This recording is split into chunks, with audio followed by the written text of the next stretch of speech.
नमस्कार, CSK news में आपका स्वागत है दोस्तों। आज हो गया है 28 जुलाई। फटाफट ब्रेकिंग न्यूज़ निकल के आ रही है, करके आपको विस्तार से बताएंगे। तो दोस्तों, पहली बिग ब्रेकिंग न्यूज़ निकल के आ रही है।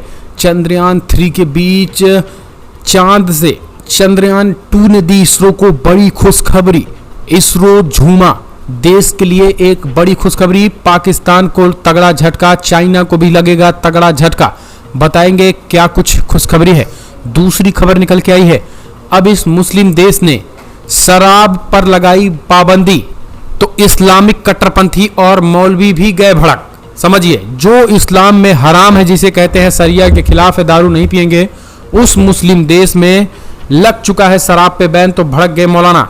तीसरी खबर में आपको बताएंगे, मुस्लिम देश में हुआ तख्ता पलट। कट्टरपंथियों ने राष्ट्रपति को ही बना लिया बंधक। जी हां, बताएंगे इसके बारे में, आपको दिखाएंगे कैसे। चौथी खबर में आपको बताएंगे दोस्तों, कैसे बकिंगम पैलेस को बना डालेंगे मस्जिद। किस तरीके से मौलानाओं और आतंकवादियों ने दी ब्रिटेन को धमकी, यानी अब फ्रांस के बाद अगला नंबर ब्रिटेन की। ब्रिटेन में जहर उगला पाकिस्तानी मौलाना।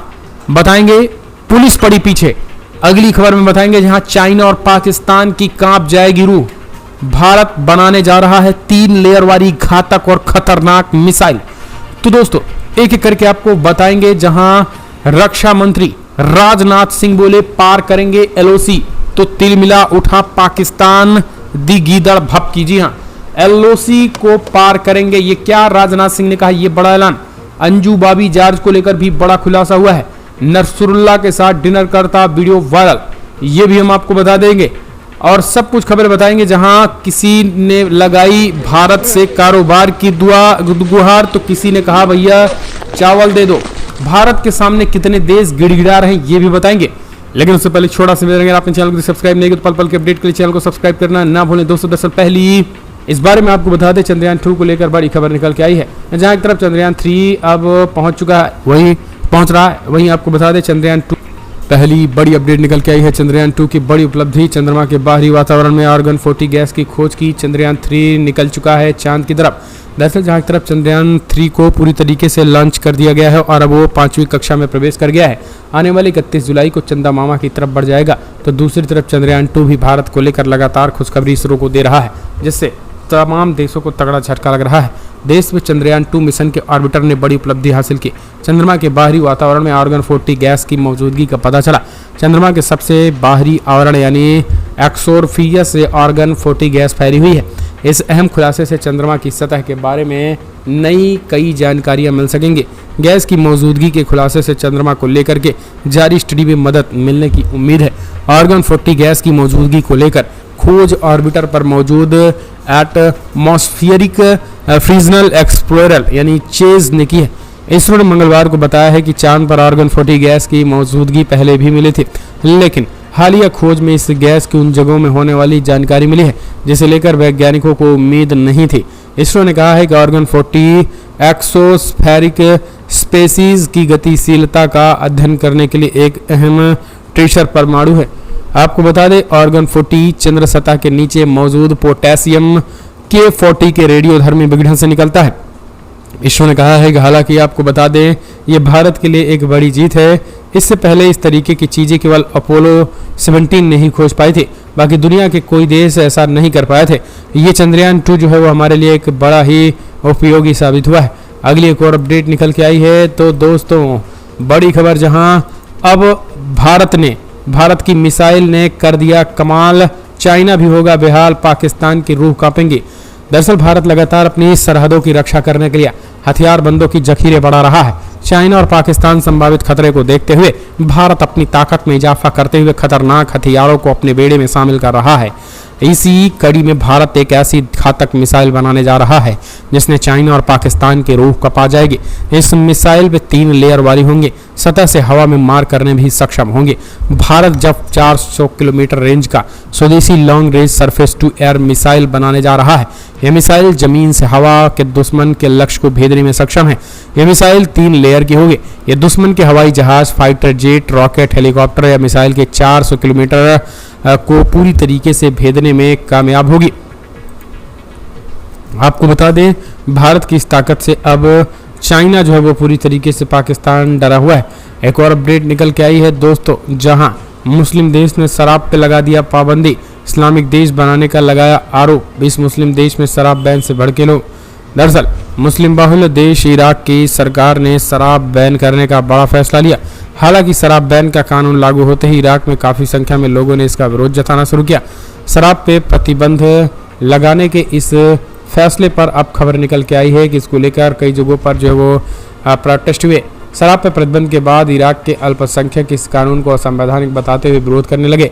कई विश्लेषकों का कहना है कि ये कानून इराक को इस्लामिक देश बनाने की दिशा में उठाया गया एक कदम है। दरअसल इराक में 95% से ज़्यादा आबादी मुस्लिम है और ये एक शिया बहुल्य देश है। इसके बावजूद इराक जनतांत्रिक और धार्मिक विविधता वाला देश है। मिडिल ईस्ट की वेबसाइट अल मॉनिटर के अनुसार मध्य पूर्व एशिया स्थित देश इराक में 4 मार्च को सभी मादक पदार्थों के आयात, उत्पादन और बिक्री पर रोक लगा दी गई थी और उसी बीच अभी सारे काम किए जा रहे हैं। एक और अपडेट निकल के आई है दोस्तों, जहां बकिंघम पैलेस को बना देंगे पूरी तरीके से मस्जिद। जी हाँ, दरअसल मौलाना पाकिस्तान का मौलाना ब्रिटेन में उगला जहर, आतंकवाद का केस दर्ज। पाकिस्तान मूल के मौलाना अंजीम चौधरी को ब्रिटेन में जहर उगलने, प्रतिबंधित संगठन की सदस्यता लेने और उस संगठन की जड़ों को मजबूत करने के जुर्म में आतंकवाद का केस दर्ज कर लिया गया है। कट्टरपंथी इस्लामी उपदेशक चौधरी को कुछ साल पहले जेल से रिहा किया गया था। उस पर आतंकवाद से संबंधित 3 अपराधों का आरोप लगाया गया है। ब्रिटेन के खिलाफ जहर उगलने के जुर्म में अंजीम चौधरी को लंदन में अदालत में पेश किया जाएगा। 56 साल की चौधरी पर मेट्रोपॉलिटन पुलिस ने एक प्रतिबंधित संगठन की सदस्यता लेने, एक प्रतिबंधित संगठन के लिए समर्थन को प्रोत्साहित करने के लिए बैठकों को संबोधित करने और एक आतंकवादी संगठन को निर्देश देने के आरोप में यूके के आतंकवाद अधिनियम 2000 की विभिन्न धाराओं के तहत केस दर्ज किया है। पेट पुलिस ने कहा है कि अब इसका इलाज किया जाएगा। इस जिहादी का उन्होंने स्पष्ट कर दिया कि सोमवार 17 जुलाई को एक प्रतिबंधित संगठन के कथित सदस्य की जांच कर रहे मेट आतंकवाद विरोधी जासूसों ने पूर्वी लंदन में 56 साल के व्यक्ति को हीथ्रो हवाई अड्डे पर 28 साल के कनाडाई नागरिक को तब गिरफ्तार किया जब वो फ्लाइट में पकड़ने आए थे। उसका वीडियो वायरल हुआ था, जिसके बाद ये ताबड़तोड़ एक्शन हुआ है। पश्चिमी देश वैसे भी आतंकवाद की रडार में हैं, लेकिन अब फ्रांस के बाद ब्रिटेन को धमकी देना मौलाना को भारी पड़ गया। एक और अपडेट निकल के आई है दोस्तों, बिग ब्रेकिंग, जहां मुस्लिम देश में हो गया तख्ता पलट। जी हाँ, दरअसल आपको बता दें, अफ्रीकी देश मुस्लिम देश नाइजर में तख्ता पलट हो गया है। सेना ने राष्ट्रपति बजौम को गिरफ्तार करके देश के सभी बॉर्डर सील कर दिए हैं। पश्चिमी अफ्रीका के देश नाइजर में तख्ता पलट हुआ। देर रात सेना ने दावा किया कि उन्होंने राष्ट्रपति मोहम्मद बजौम को तख्ता पलट कर दिया। सैनिकों ने तख्ता पलट की घोषणा बाकायदा राष्ट्रीय टेलीविजन पर भी की। नाइजर सैनिकों की घोषणा के कुछ घंटे बाद राष्ट्रपति की सुरक्षा में लगे कुलीग गार्ड ने बजौम को उनके आधिकारिक आवास से हिरासत में ले लिया। राष्ट्रीय टेलीविजन पर प्रसारित एक बयान में कर्नल मेजर अमांद्रो आर्दबांदो ने कहा है कि रक्षा और सुरक्षा बलों ने उस शासन को खत्म कराने का फैसला किया है जिसमें आप परिचित हैं। ये सुरक्षा में हो रही लगातार गिरावट खराब सामाजिक और आर्थिक प्रतिबंध का परिणाम है। तो दोस्तों, तगड़ा झटका लगा है और हो गया है प्रतिबंध, और पूरी तरीके से यानी मुस्लिम देश इस्लामिक देशों में यही सारी चीज़ें ज़्यादा होती रहती हैं। एक और अपडेट निकल के आए हैं, मोदी के तीसरे कार्यकाल में भारत तीसरी सबसे बड़ी अर्थव्यवस्था बनेगा, जापान जर्मनी छूट जाएंगे पीछे। जी हाँ, दरअसल बुधवार को नई दिल्ली में आयोजित इंटरनेशनल एग्जीबिशन कम कन्वेंशन सेंटर का उद्घाटन करते हुए प्रधानमंत्री नरेंद्र मोदी ने कहा है कि जब उन्होंने 2014 में देश का कार्यभार संभाला था तो भारत दुनिया की 10वीं सबसे बड़ी अर्थव्यवस्था थी। प्रधानमंत्री नरेंद्र मोदी ने कहा है कि उनके दूसरे कार्यकाल के दौरान भारत दुनिया की 5वीं सबसे बड़ी अर्थव्यवस्था बन चुका है। आगे प्रधानमंत्री मोदी ने दावा किया कि मैं आश्वस्त करना चाहता हूं कि हमारी सरकार के तीसरे कार्यकाल के दौरान भारत दुनिया की शीर्ष 3 अर्थव्यवस्थाओं में से एक होगा। ये है मोदी की गारंटी। इस गारंटी से पूरा विपक्ष पूरी तरीके से थाराशाही हो गया है। एक और अपडेट, अंतर्राष्ट्रीय अंतरिक्ष स्टेशन से थोड़ी दूर के लिए टूटा नासा का संपर्क, पहली बार बैकअप का इस्तेमाल। अमेरिकी अंतरिक्ष एजेंसी नासा का हाल ही में करीब 1.5 घंटे के लिए अंतर्राष्ट्रीय अंतरिक्ष स्टेशन से संपर्क टूट गया था। दरअसल नासा के मिशन कंट्रोल सेंटर में थोड़ी देर के लिए बत्ती गुल हो गई थी। इसके चलते 90 मिनट तक अंतरिक्ष स्टेशन के साथ संपर्क टूट गया था। ह्यूस्टन स्थित नासा के मिशन कंट्रोल सिस्टम में मंगलवार को सुबह पावर सिस्टम अपग्रेड करने के दौरान ये स्थिति बन गई। इसकी वजह से नासा के इतिहास में पहली बार ये नौबत आई कि पावर बैकअप सिस्टम का इस्तेमाल करना पड़ा, तब जाकर अंतरिक्ष यात्रियों से संपर्क स्थापित हो पाया। वैसे इस दौरान अंतरिक्ष स्टेशन पर मौजूद अंतरिक्ष यात्रियों पर किसी तरीके का खतरा नहीं था, लेकिन जमीन के साथ उनका संचार ठप जरूर हो गया था।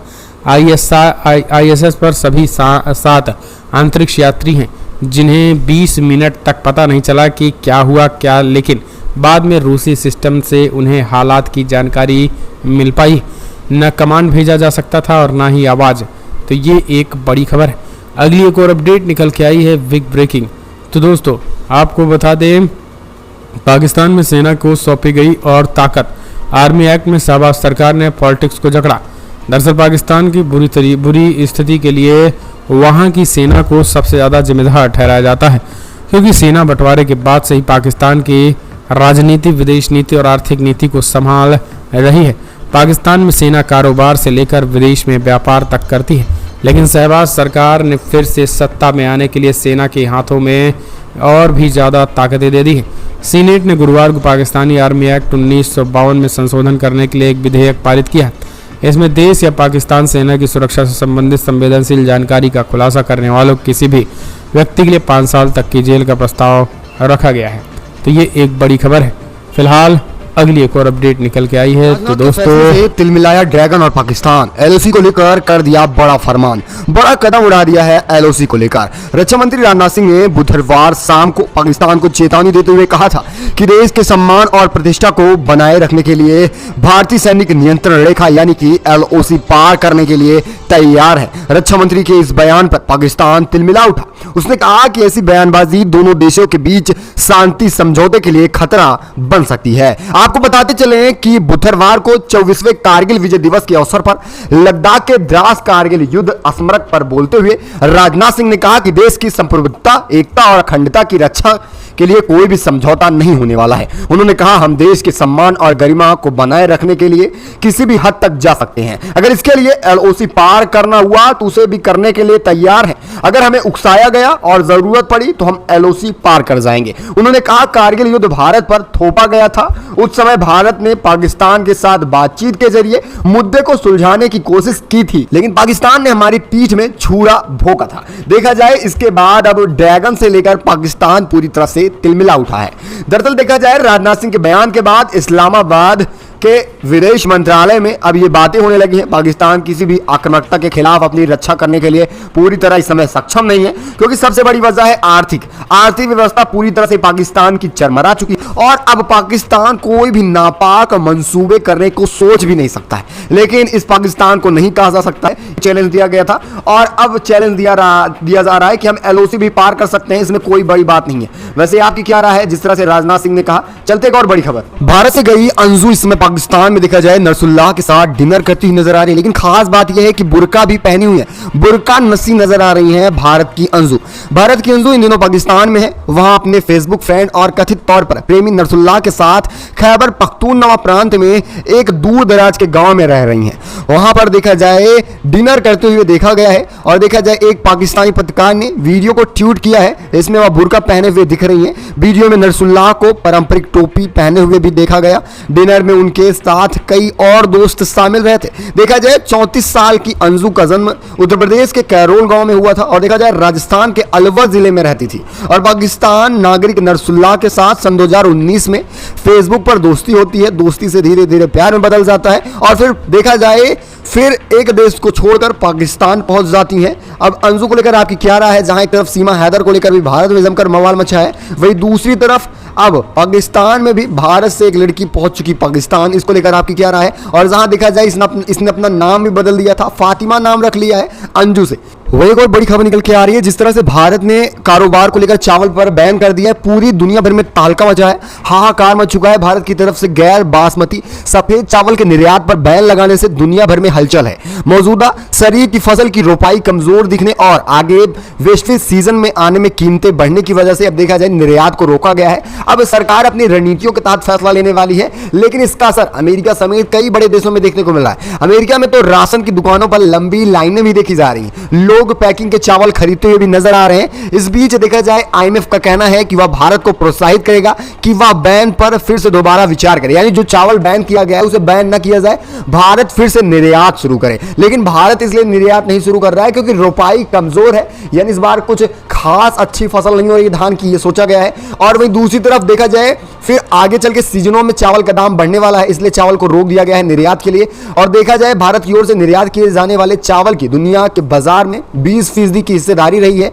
ऐसे में भारत के बैन होने से हलचल तेज होती जा रही है। अब कई देशों की सरकारें सीधे भारत की सरकार से ही चावल खरीदने के लिए एग्रीमेंट भी करा रही हैं। United Nation Food Agriculture Organisation से जुड़े राइट्स मार्केट के विश्लेषक मुफ्तदा ने भी कहा है कि राष्ट्रीय कारोबार से भरोसा कमजोर होता जा रहा है क्योंकि भारत ने अचानक निर्यात को रोक दिया है और कहीं ना कहीं ये विदेशी देशों को एक करारा झटका है। आप इसे किस तरह से देख रहे हैं? क्या भारत को निर्यात करना चाहिए या नहीं, या फिर अच्छे अवसर को देखकर निर्यात करना चाहिए? अपनी राय कमेंट के माध्यम से दीजिएगा। अगली एक और अपडेट।